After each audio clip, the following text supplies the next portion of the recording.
ori ai suferit, Domnul cu tine a simțit și încercarea a oprit-o.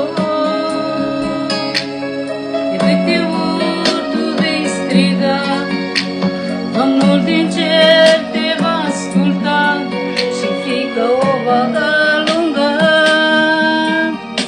De câte ori ai suferit, Domnul cu tine a simțit și încercarea a oprit-o.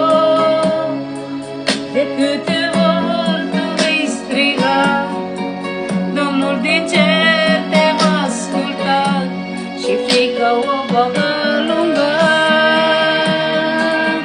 Nu-l poate din orice să te scapă, Domnul poate rănile să-ți vindecă, Domnul poate de ce rău să te scapă, poate totul, El poate tot.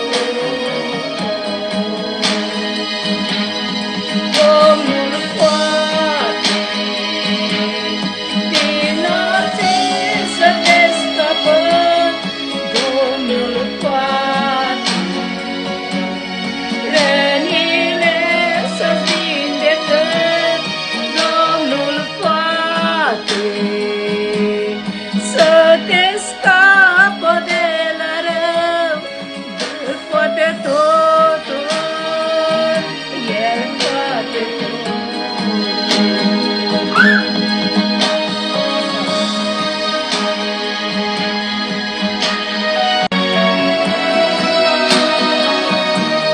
Aleluia, Doamne, dă-ne putere, Iisuse, te rugăm.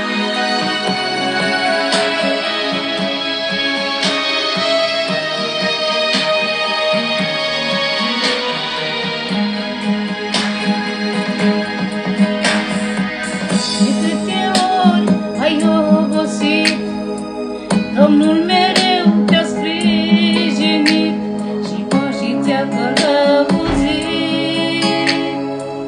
De câte ori tu vei cădea, Domnul iar te va ridica, El va da biruință. De câte ori ai obosit, Domnul mereu te-a sprijinit și pașii ți-a călăuzit.